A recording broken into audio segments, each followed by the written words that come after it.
Diana Conway, who serves as president of Safe and Healthy Playing Fields Incorporated, to talk about program OpenSpace local funding for use in artificial turfs.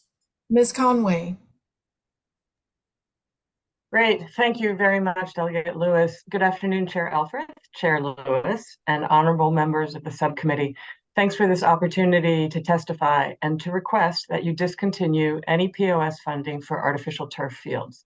My name is Diana Conway from Montgomery County, and I'm president, as she said, of the 501c3 Safe Healthy Playing Fields. We work to inform communities and policymakers on why artificial turf fields are a 5-time loser on every aspect of sports fields. The 5 are heat, toxicity, plastic waste disposal, cost, and injuries. My remarks today will focus on the first 3, heat, toxicity, and the plastic waste.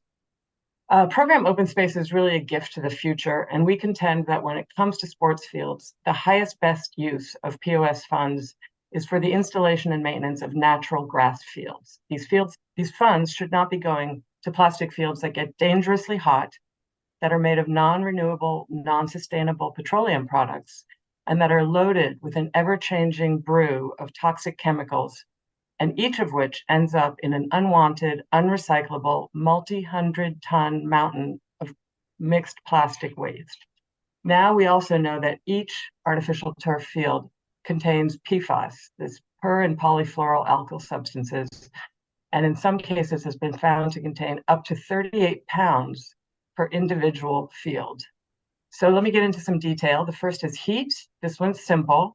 Artificial turf is uncontestably hot and soars in our area to 150 and even 160s.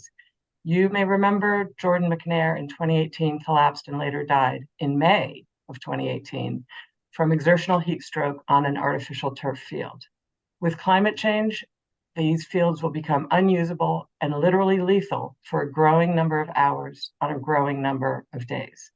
An unusably hot field is not a community resource. It's a massive heat island that's off-gassing methane and ethylene and leaching its toxicity. In contrast, a grass field extends a cooling effect while sequestering carbon, supplying eco-services, infiltrating water, rainwater, and more. The second item is toxicity. There is a stubborn public perception that any product on the market must be safe. But artificial turf's known toxicity load is staggering, and the revelations keep coming. Top of the list, as I said, is PFAS, and the industry has now acknowledged before the California State Legislature that every single plastic carpet, regardless of brand or vintage or infill, contains PFAS because they cannot manufacture it without the PFAS. It is tied to reduced vaccine efficacy, low birth weight, liver disease, kidney, testicular, and breast cancer, including shocking rates of disease and death among firefighters whose turnout gear and firefighting foam are loaded with PFAS. Is this what we want communities exposed to for soccer games? Is it the right use for POS funds? On one hand, the EPA set a cap of 4 parts per trillion for drinking water. On the other, a Swedish study found 38 pounds of PFAS in some of the fields they tested, but PFAS in all of them. What's more, published research now proves that PFAS producers knew as early as the 70s that it was, quote, highly toxic when inhaled and moderately toxic when ingested.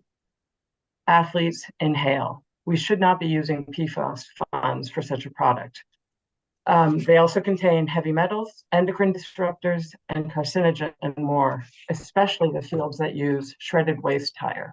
40,000 shredded waste tires per field, with a loss rate, according to industry training materials, of 1 to 5 tons per field per year. That is surely a violation of the Clean Water Act, and it is an expense as well as a liability issue for the state. The third issue is plastic, microplastics, and disposal. Artificial turf releases plastic and microplastic from its first day as a field and over the hundreds of years it takes to decompose, and that goes everywhere. A Spanish study found marine microplastic was up to 15% of artificial turf blades in the plastic debris they collected in coastal waters and rivers, with similar findings in Tokyo and mainland China. Likewise, for the infill, hundreds of tons of finely ground, highly mobile bits that disperse in rain, wind, with field grooming, and of course, with use. You should know that there is no true recycling of all artificial turf fields in the US, none. There's some great video in the footnotes of my written comments of some of your colleagues like Delegates Love, Lafferty, and Resnick getting into it with artificial turf reps who finally had to acknowledge there are no disposal standards and no recycling in the US. Old fields are bulky and heavy. They weigh 400 tons each. And so the result is many who are getting rid of their fields choose not to dispose of them legally, but have them hauled, quote, away, like the Richard Murray field that was hauled to the side of Bird River in 2018 from Montgomery County Public Schools. Between 1,000 and 2,000 fields are coming out every year across the US. At 400 tons each, that hauling and that disposal are an unresolved challenge. But PFAS can be part of the solution, and we need to think about a hard stop on all non-essential use of PFAS and plastics and climate-changing materials. Compared to vital medical or military use, are sports fields really essential? There is a well-known and proven alternative that's commercially available, turfgrass fields. We can do this, and I hope you will take the lead in staking out Maryland's role here. Program OpenSpace is a profoundly hopeful, visionary undertaking, and I hope you will consider how your program and your funding fits into the coherence of Maryland's sustainability strategy. Thank you.